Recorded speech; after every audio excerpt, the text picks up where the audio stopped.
Frantziako erakundeak alarma piztu du odol-emaile eskasia dagoelako. Egunero 1500 odol-emaile falta dira Frantzian eta iparraldean ere egoera antzekoa da. Erreportaia eskainiko dizuegu gai honen inguruan. Arratsalde on ikusentzuleok eta migrazio lege berria bozkatuko dute urte hastapen untan senatuan.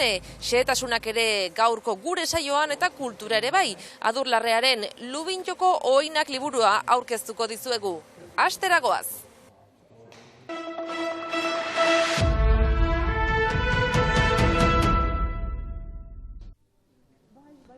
Odolaren Frantziako erakundeak alarma piztu du. Egunero 1500 odol-emaile falta direla adierazi Frantziar estatuan.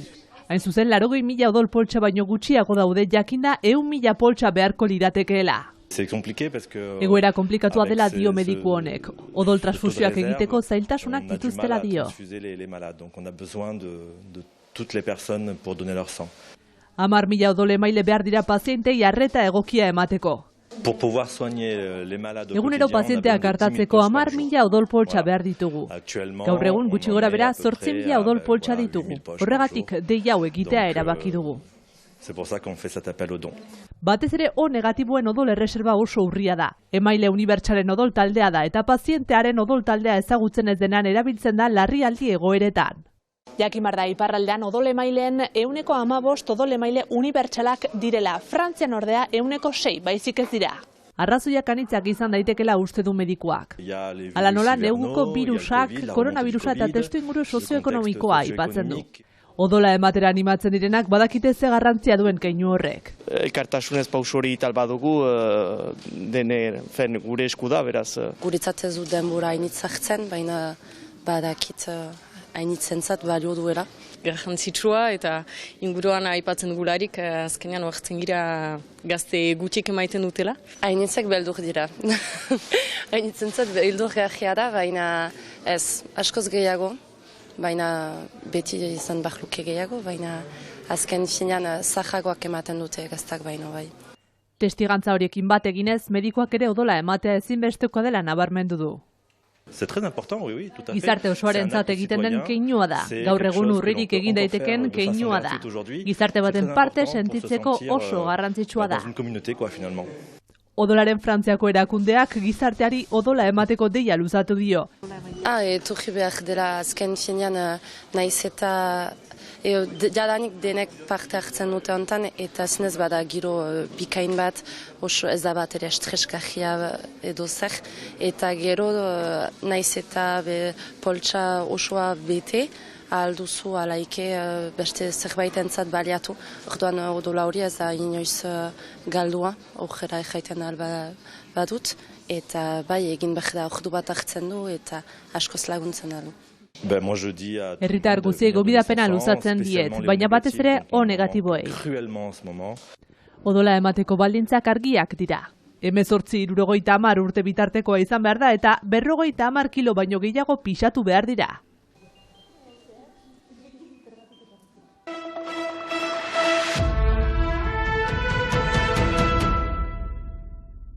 Asilo eta emigrazio lege berri bat lantzen ari da Frantziako gobernua. Gobernuaren erranetan lege proiektu horren helburua imigrazioa kontrolatu eta etorkinen integrazioa hobetzea da. Etorkinen eskubiden alde lan egiten duten elkarteek ordea araudien gogortze bat salatu dute. Hori diskriminazio hutsa da, indiskriminazio eta gainerat kutsu rasista badu lege horrek, luzaz aipatzen alko genuke lege proiektu hau, eta gibelean bai bada politika inhumanoa, arrazista eta sentsurik gabekoa. 3 hitzetan labur biltzen du legea etorkinekin elkarteko bozeramaleak. Lehenik kontrolatu, gero presondegiratu eta espulsatu, beraz. 3 hitz horiekin borobiltzen da alda lege berri hau. Kontrol gehiago izateaz gain, presondegiratze gehiago gauzatuko direla uste du Amaia Fontanek. Erretenzio zentroak gaur egun 1.800 dira, 2025eko lege berri unek aurre ikusten du 3.000 leku izanen direla, beraz 1.200 gehiago gaur baino. Lege proiektuaren arabera etorkinek baimen egonaldi berezi bat lortzen alko lukete tentsioan dauden lanbideetan lan egiteko. Epe hori bukatuta kanporatzea agindua jasoko luke etorkinak edo baimena berrituko liokete. Atik Amaia Fontanen erranetan neurriak alde ezkorrak ditu. Argiki errana da, tensionean ez badira gehiago sektore horiek, ez dutela berrituko pertsona baten egonaldik harta. Gainerat, langileen arteko desberdintasunak edo diskriminazioak sortzen aldira, zeren badakigu ze balintzetan lan eginen duten anitzek, hilabete sari apalak, eskubide apalak, eta onartuko dituztela balintza horiek. Etorkinekin elkarteak gogoratzen du oinarrizko arazoa mugen etxiera dela. Problema handieta da mugak etxiak direla, zubiak eraiki ordez, arresiak emaiten direla eta Europak babesten du bere burua arresiak emanez, kontrola zorrotzak emanez, baita ere mugak etxiz, eta bereziki frantses estadoak badakigu, hemen badugu adibide bizkiona, esten dituela mugak. Asilo eta immigrazio lege proposamena urte hasieran aurkeztua izango da Senatuan, eta udaberrian hasiko da bozketa prozesua Frantziako Asamblean. Etorkinen eskubiden aldeko elkarteak mobilizatuko dira lege proiektu hori onartua ez dadin.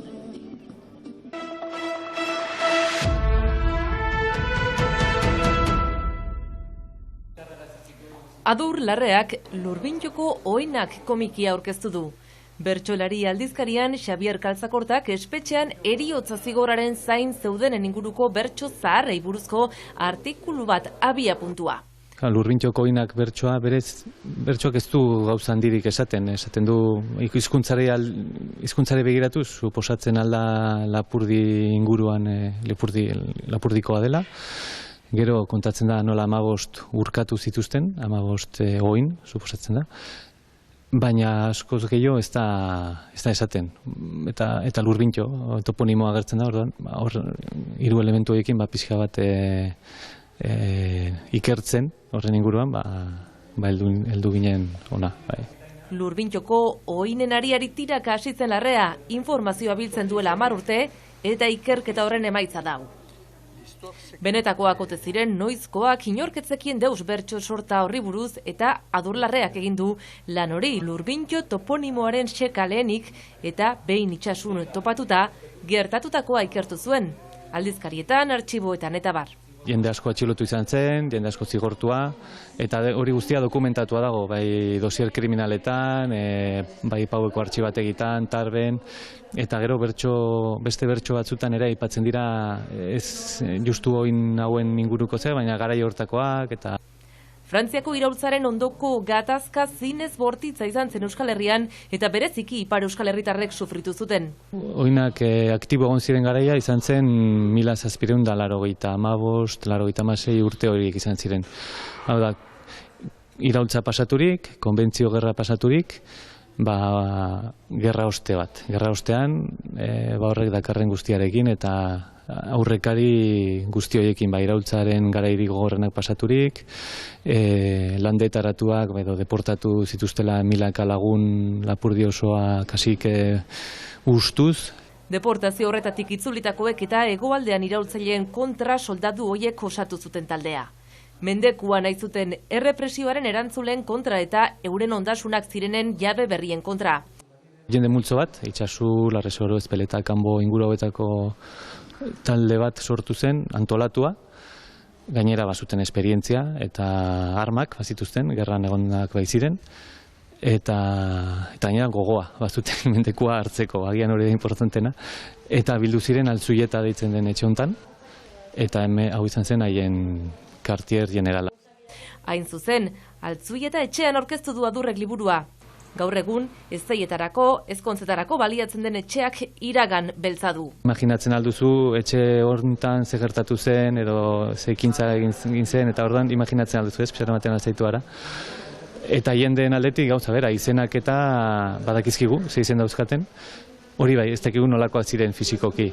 Garaian etzen argazi kamerarik, eta poliziek ez zituzten edo jendarmek ez zituzten argaziak egiten, ez zelako asmatua.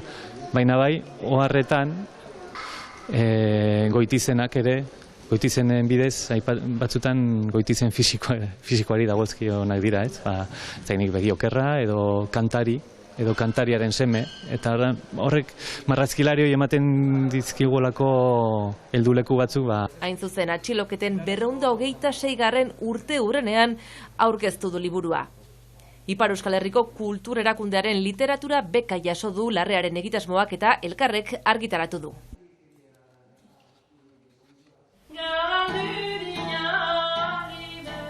Maili Oienart eta Julen Asiariren ahotsekin amaituko dugu gaurko saioa. Baionako Dida Maretoan akapela eskaini zuten kontzertu honekin ikusentzuleok bihar arte.